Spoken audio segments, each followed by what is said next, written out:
Imunidade. Os seres humanos estão constantemente expostos a agentes infecciosos como parasitas, bactérias, vírus e fungos.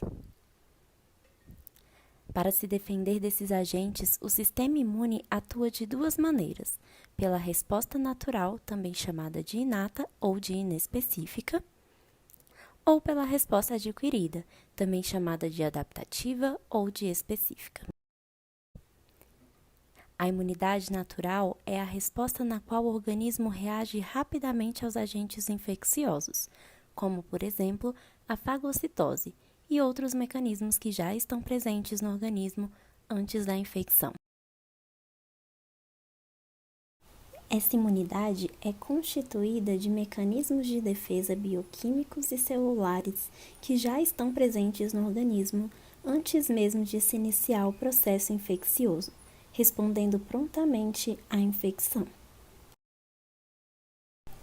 Não necessita de estímulos prévios e não tem período de latência, sendo a linha de frente da defesa do nosso organismo, capaz de impedir que a doença se instale. Os principais mecanismos de defesa da imunidade natural são a fagocitose, o sistema complemento e o interferon. A fagocitose é realizada por meio de leucócitos polimorfonucleares, como os basófilos, eosinófilos e neutrófilos, e também pelos monócitos e pelos macrófagos. Na fagocitose, a membrana plasmática envolve o material ou o micro-organismo a ser fagocitado, formando-se grandes vesículas chamadas fagossomos.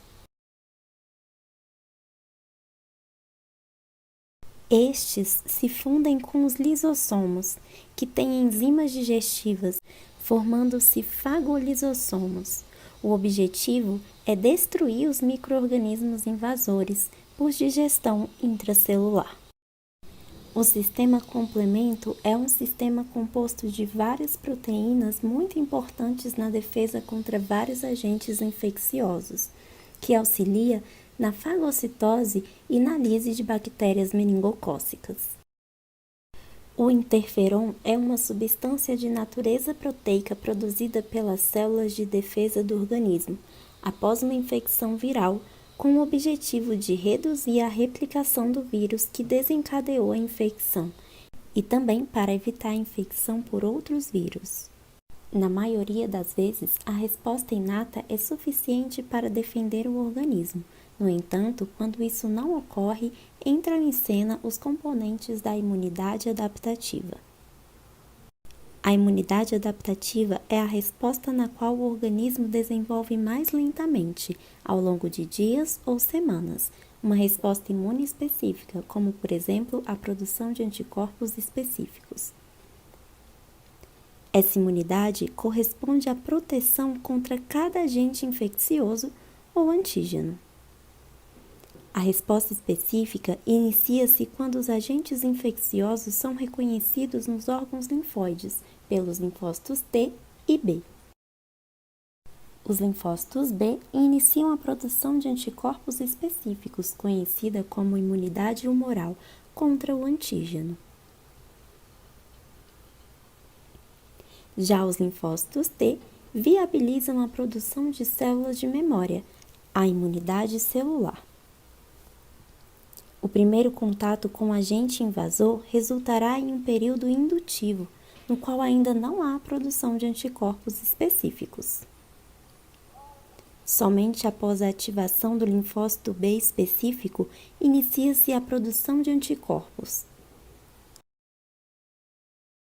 Primeiramente, são produzidas as imunoglobulinas tipo IgM e, posteriormente, a IgG, resposta primária, que permanece por muitas vezes para o resto da vida.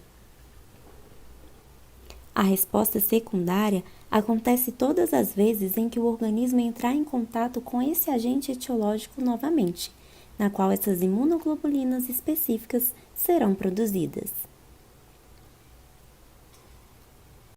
Como a próxima exposição não necessita de período indutivo, a resposta é mais rápida, pois na resposta primária já ocorreu a estimulação dos linfócitos T de memória. Então, qual a importância das vacinas? A grande importância das vacinas está no fato delas estimularem a produção de anticorpos específicos e a produção de células de memória, sem o desenvolvimento da doença causada pelo agente infeccioso.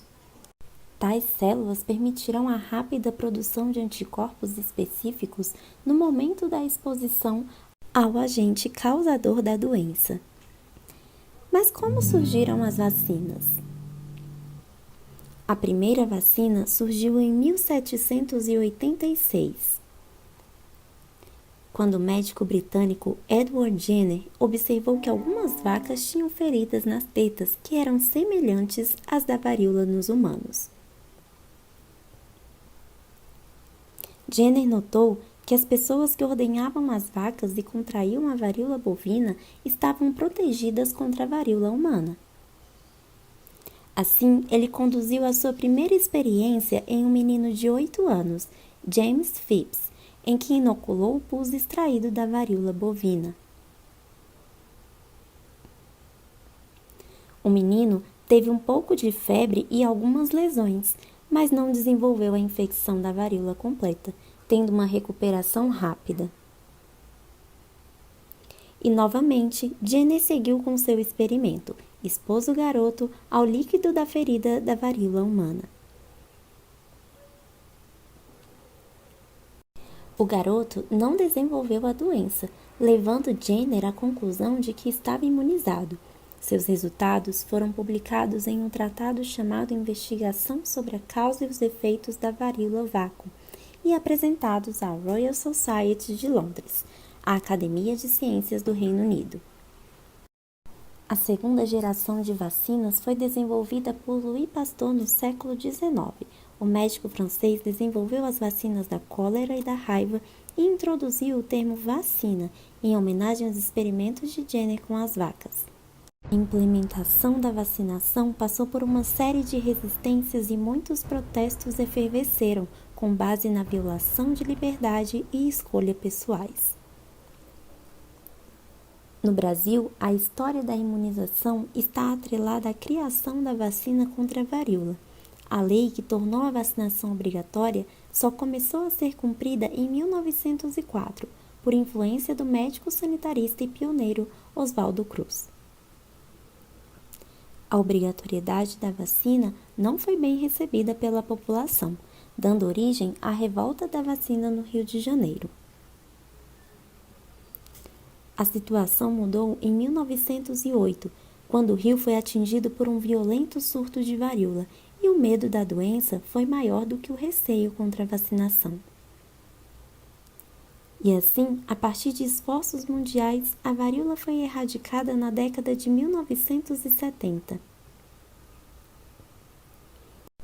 No entanto, enfrentamos o surgimento concomitante de novas infecções, causadas por agentes emergentes ou reemergentes. Por esse motivo, os estudos envolvendo imunização precisam estar em constante e crescente evolução. E afinal, o que são as vacinas? As vacinas são produtos biotecnológicos desenvolvidos a partir de um agente infeccioso causador de uma doença, produtos desse agente ou um produto sintético. Esses produtos são desenvolvidos para estimular o sistema imune, induzindo uma resposta protetora para um determinado alvo sem causar doença. As vacinas podem ter origem viral ou bacteriana, contendo os organismos inteiros, macromoléculas específicas purificadas, vetores recombinantes, peptídeos sintéticos ou um material genético. Os antígenos de uma vacina são variados e nos ajudam a categorizar diferentes metodologias utilizadas para a imunização, como, por exemplo, as vacinas virais podem seguir as seguintes estratégias: inativar ou atenuar o vírus é uma estratégia de produção em que os agentes são tratados de forma a reduzir ou anular a sua virulência e a capacidade de induzir a doença, mantendo, contudo, as suas propriedades imunológicas. Já as vacinas de subunidades utilizam apenas determinados antígenos constituintes dos micro-organismos ou toxinas inativadas, liberadas por eles para induzir a imunização. E, por fim, as vacinas com tecnologia de DNA recombinante são desenvolvidas a partir do conhecimento do genoma dos agentes patogênicos para produzir antígenos proteicos recombinantes que podem ser usados como imunogênicos. O processo de desenvolvimento de uma vacina até chegar ao produto final passa por várias etapas, entre elas os ensaios pré-clínicos e clínicos. Os ensaios pré-clínicos geralmente são realizados com modelos animais, objetivando a avaliação de dose e de toxicidade nesta população. Enquanto os ensaios clínicos são realizados em humanos, essa fase serve para validar a relação de segurança e eficácia do medicamento estudado e também para validar novas indicações terapêuticas. Essa etapa é dividida em 4 fases: a primeira, segunda, terceira e quarta. Na primeira fase, pequenos grupos de indivíduos, normalmente adultos, saudáveis, são avaliados para análise da segurança do produto em estudo. Na fase 2, há a inclusão de um maior número de indivíduos e a vacina já é administrada em indivíduos representativos da população-alvo da vacina. Nessa fase, é avaliada a segurança, imunogenicidade, posologia e modo de administração. Na fase 3, a vacina é administrada a uma grande quantidade de indivíduos, para que seja demonstrada a sua eficácia e segurança. Na fase 4, a vacina já está disponibilizada para a população. Essa fase permite acompanhar os efeitos a longo prazo, incluindo o acompanhamento de novas reações adversas. Nas últimas décadas, muitas doenças foram evitadas em função do surgimento das vacinas, como difteria, febre amarela, poliomielite, hepatite B, raiva, coqueluche, sarampo, rubéola, entre muitas outras. E recentemente, a vacina para a Covid foi desenvolvida em ritmo acelerado por conta da emergência mundial para conter a pandemia. A imunização em larga escala reduz a exposição a patógenos de indivíduos não vacinados ou que não puderam se vacinar e interrompe ou diminui a cadeia de transmissão da doença, protegendo não apenas os indivíduos vacinados, mas também a comunidade. Atualmente, a vacinação no Brasil é realizada por meio do Programa Nacional de Imunizações, PNI, criado em 1973 e instituído oficialmente pela Lei 6.259/75. O PNI é referência internacional no controle e erradicação de doenças infecciosas, disponibilizando gratuitamente 45 diferentes imunobiológicos para toda a população, atendendo a todas as faixas etárias, sendo responsável pela distribuição de vacinas para toda a população por meio do Sistema Único de Saúde. As manchetes atuais sobre o panorama das metas de vacinação apresentam dados preocupantes.